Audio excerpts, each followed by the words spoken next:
We good to go? Well, welcome to segment 6. And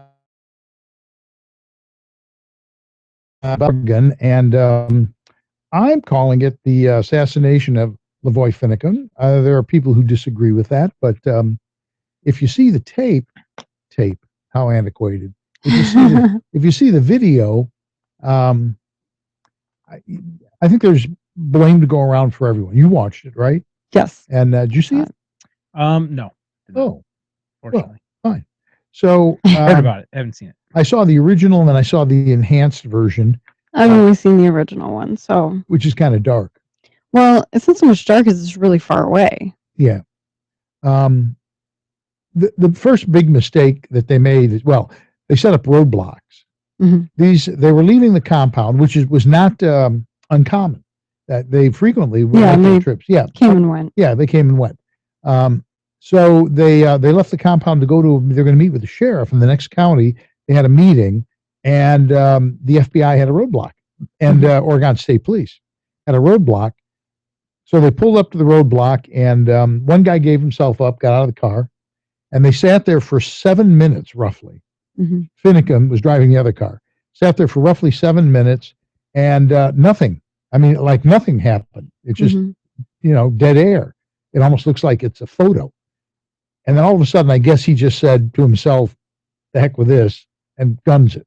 Well, he goes for about a mile or so, and around a bend is another roadblock.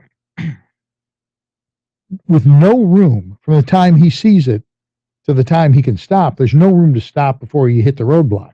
So he goes into the snow and basically buries the car in the snow. Gets out of the car, hands in the air, right? Hands in the air. Right. And, of course, there's no sound. This is shot from a helicopter. And then you see him kind of twist. Now, what I've read is they tasered him. You see a sort of a shadowy figure, and I'm not like making that up. It really is kind of a shadowy figure comes around that vehicle. I don't know if it was an FBI or an Oregon State Police vehicle. You can't really tell. But this sort of shadowy figure comes around, shoots at him, and then goes back, goes away again. Right. What I've read is they tasered him, but that because he was wearing a winter coat, he didn't react to it. He didn't actually get tased. Now he takes his left hand, both of them have been in the air the whole time. Right. His left hand, and the explanation is he's going down to pull the tasers out, and they start shooting him. Sure. Shoot him once, and he reels, and he points to the guy that shot him. You actually see him point to the guy who shot him. Right. And then another guy shoots him, and he hits the ground, and they shoot him again. They shot him like 6 times, laying on the ground. Right. Well, Freedom Outpost is reporting that a woman named Victoria Sharp claims that she was in the vehicle with Finicum. Right. And so she's claiming that she was a close eyewitness, and that initially they told them to turn off the car, put your hands out the window. So he did that. He put his hands out the window. They could see he didn't have a gun. And he said, we're going to talk to the sheriff right now. Either you put a bullet through my head right now, or we're going to talk to the sheriff. And they did. So, her account is that he kind of double dog dared him. These are federal agents. Double dog daring him and say, I dare you to shoot me. Okay. Right, but still. And now, all of this, however it is, whatever happened, okay? Because if you watch the video, it's a little difficult to know exactly what happened. It's a little hard. You can see it. Without sound. Yeah. It's up for conjecture. It's a little hard to know. In any event, the reality of this story is they've been coming and going all along. This is nothing new. Okay. Sure. It's not like they caught him out in the open for the first time. Sure. They've been letting him come and go. So these guys who are going to meet with the sheriff have no reason in the world to believe that anyone's going to try and stop them. And of course they did. Now, what are they guilty of? Trespassing in a rural area where there's nobody around. Sure. In a federal building. It's a not park district. It's National Forest Service. It's, BLM. Yeah, Bureau of Land Management. Yeah, BLM building that is not habited in the winter. In a rural area, 20 miles from the closest town? Yeah, I don't know, something like that. They have firearms on federal. True. You know, Yes. in a federal building, which typically is not done. Although Right. BLM, I'm not sure what their Oh, rule it's- is about that. Okay, I get that. Possibly not legal in a federal facility. Right. Well, they did break in. That So right there. there's Yeah, that. there's that. Yeah. But here's the point. What was the threat? None. Zero threat. They said over and over again, we have no intention of shooting anybody unless we have to defend ourselves. They said that over and over again. They Right. posed no threat to anybody. They didn't threaten anybody. I've heard stories that they were threatening some people who were saying that we don't want you here, go home. I don't know if that's true or not true. But, you know, they turned the electricity off. Right. It's winter. Mhm. They were in there for about a week with no power. I mean, at some point, and I said this when Well, this they're first happened. camping. Right. Yeah, but at some point, I said this when this first happened. What are they going to do? Worst case scenario. What are they going to live there for 25 years? What you see? What I'm saying? What? Well, was they the are threat? coming and going. It's not like they had to, plan food for 25 years. So I'm seeing two things, two morals to this story. Moral number one: why him? They let people go Hmm. who were Right. there, camped out in there with those people the whole time. They're all part of the group, and they said, "Well, you can go home." Who did they arrest or shoot? Well, they shot another guy too. They shot Bundy. Oh no, yeah. Ryan. Ryan Bundy, Yeah. I think. They shot him, not life threatening, but they shot him. I think it was shoulder. Yeah. And for who sure. do they arrest? The Bundys. Yeah, mostly. And they shot him. Yeah, Ryan They Bundy. they eliminated the people who were the vocal ones. Mhm. All the other people, as far as we've been told, were told go home. Now, Yeah. one guy, they said to him, "You can go home," and he goes, "Really? Yeah, you can go home. You're not going to arrest me. No, go home." He got about a mile down the road and they arrested him. Sure. There's so much for FBI credibility. Well, as you said yourself, when you were a police officer, yeah, of course I lied to you. This is also interesting. You're saying who did they actually arrest or shoot? It says they're the men in the vehicle that Lavoy Finicum was in, and probably I think whatever other vehicles were there said we have women in the car, and so then the agents go get the women out of the car. They're not interested in shooting the women or But did you see what they did? detaining the women. They riddled the car with women in the car. They riddled it. Over 100 rounds hit the car. Yeah, well, that's what they said. Yeah. So apparently I women, mean, that's what this article says, and they said they wanted to see the vehicle as evidence. it was equal opportunity. There were women in the car. Well, I might as well shoot them too. That none of them got hit Hmm. is amazing. But Ryan Bundy got hit when he put his hands out the window and said, "I don't have any guns," and they shot him.